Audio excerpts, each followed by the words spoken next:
நமஸ்தே குட்டீஸ், நம்மளோட குட்டி ஹிந்தி லேர்னர் சேனல்ல நம்ம இன்னைக்கு பார்க்க போறது விஷாரத் பூர்வக் ஃபர்ஸ்ட் பேப்பர்ல நிர்மலால இருந்து வர டிப்பனி தான் இன்னைக்கு பார்க்க போறோம். அதுல இன்னைக்கு பார்க்க போற கேரக்டர் रुक्मिणी।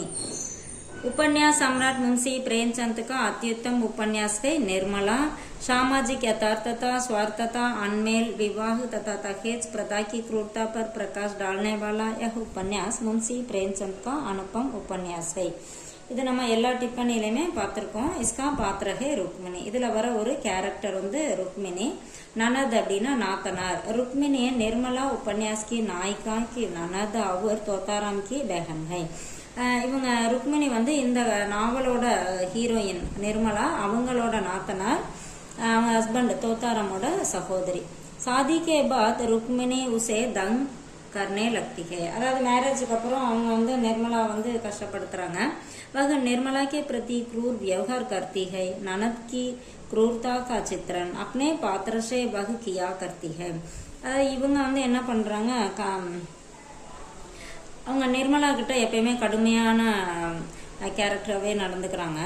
தன்னோட கடுமையான இந்த கேரக்டர் மூலமா ஒரு நாத்தனார் அப்படிங்கிற ஒரு கேரக்டரை இவங்களோட பாத்திரத்துல சித்தரிச்சிருக்காங்க அப்படின்னு சொல்றாங்க। ஈர்ஷ்யா அப்படின்னா பொறாமை। रुक्मिणी एक ईर्ष्या स्त्री है। அவங்க ஒரு பொறாமைப்படக்கூடிய ஒரு பொண்ணா இருக்காங்க। यदि वह तोताराम की दूसरी शादी रोक देती तो निर्मला का जीवन बच सकता था, पर वह ऐसा नहीं करती। அதாவது இவங்க ஒருவேளை தோத்தாராமுக்கு அந்த செகண்ட் மேரேஜ் பண்றதை இவங்க நிறுத்தி இருந்தாங்கன்னா ஒருவேளை அந்த நிர்மலாவோட வாழ்க்கை நல்லா இருந்திருக்கும், காப்பாற்றப்பட்டு இருக்கும் அப்படின்னு சொல்றாங்க। ஆனா அவங்க அந்த மாதிரி செய்யல।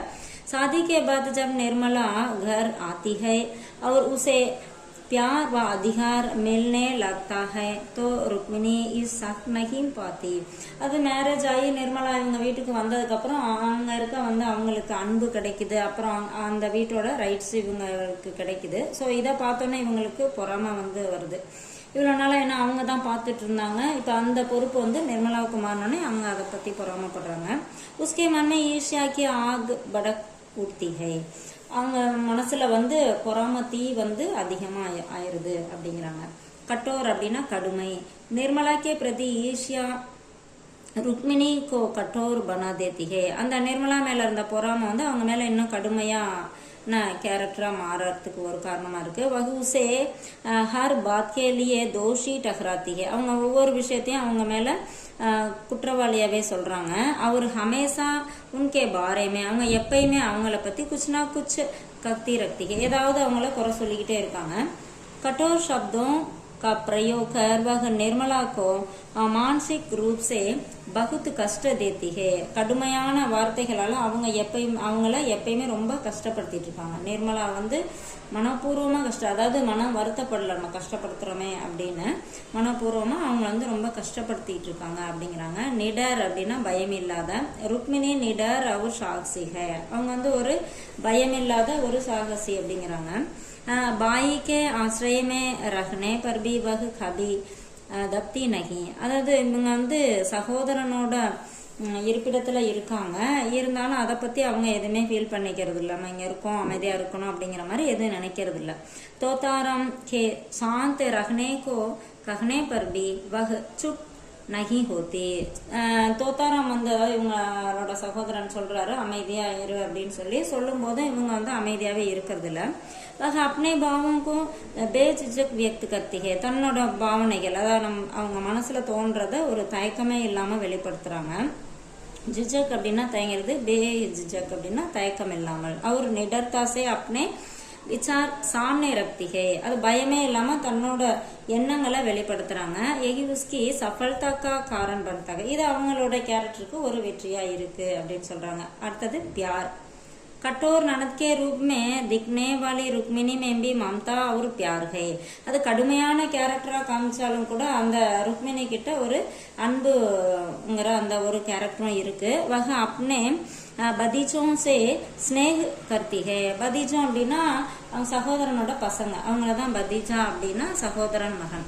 அவங்க கிட்ட இவங்க அன்பா நடந்துக்கிறாங்க। जब निर्मला मंसाराम के लिए रक्तदान करती है तो उसका दिल बिगड़ जाता है। और उसके प्रति स्नेह बढ़ता है. ஒரு தடவை வந்து இந்த பையன் மன்சாராமுக்கு வந்து உடம்பு சரியில்லாம போகும்போது நிர்மலா தன்னோட பிளட்டை கொடுக்கறாங்க. அப்போ வந்து இவங்க மனசு வந்து உருகிருது, நம்ம இவ்வளோ கடுமையா நடந்துட்டோமே அப்படின்னு ஃபீல் பண்ணி மனசு உருகி போயிருது. அவங்கக்கிட்ட வந்து ஒரு அன்பா நடந்துக்கிறாங்க. அதுக்கப்புறம் निर्मला की बीमारी में उसकी देखभाल करती है. निर्मलाவுக்கு உடம்பு சரியில்லாத போதும் இவங்க அந்த பொண்ணை வந்து நல்லா பார்த்துக்கிறாங்க. और अपने कठोर व्यवहार के लिए माफी भी मांगती है. தான் கடுமையா நடந்துகிட்டதுக்காக அவங்கள்ட்ட அந்த निर्मला கிட்ட மன்னிப்பும் கேட்குறாங்க. अंत में निर्मला के मरने के पहले उसकी बेटी को रुक्मिणी को सौंपती है. निर्मला வந்து கடைசியா இறந்து போறதுக்கு முன்னாடி என்ன பண்றாங்க, தன்னோட மகளை, இவங்களுக்கு ஒரு மக இருக்கு, அந்த குழந்தைய வந்து அந்த ருக்மிணி தன்னோட நாத்தனார்கிட்ட ஒப்படைக்கிறாங்க. ஜிசே வகு ஸ்னேகபூர்வக் ஸ்வீகார் கர்த்தி ஹே. அந்த பொண்ணை வந்து அந்த குழந்தைய அவங்க ரொம்ப அன்போட ஏத்துக்கிறாங்க. என்னதான் கொடுமையான பொண்ணா இருந்தாலும் அன்போட ஏத்துக்கிறாங்க அப்படின்னு சொல்றாங்க. நிஷ்கர்ஷிதோட முடிவு என்ன அப்படின்னா, निर्मला उपन्यास की नारी पात्रों में रुक्मिणी का विशेष स्थान है. அதாவது நிர்மலாங்கிற இந்த நாவல்ல வந்து நான் ஒரு பெண் கேரக்டர்ல ருக்மிணி வந்து ஒரு சிறப்பான இடத்துல இருக்காங்க. ननद के रूप में वह नारी मन उसकी स्थिति और भावनाओं को उजागर करती है. அதாவது ஒரு நாத்தனாரா ஒரு பெண்ணா அவங்களோட நிலைமையை வந்து அவங்க நல்லா கரெக்டா வெளிப்படுத்தியிருக்காங்க அப்படிங்கிறாங்க. शुरुआत में वह क्रूर लगती है.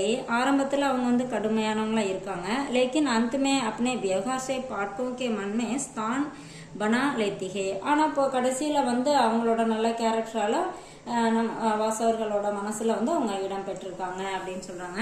இது கொஞ்சம் ஷார்ட் பண்ணி கொடுத்துருக்கேன், உங்களுக்கு ரொம்ப யூஸ்ஃபுல்லா இருக்குன்னு நினைக்கிறேன். தேங்க்யூ.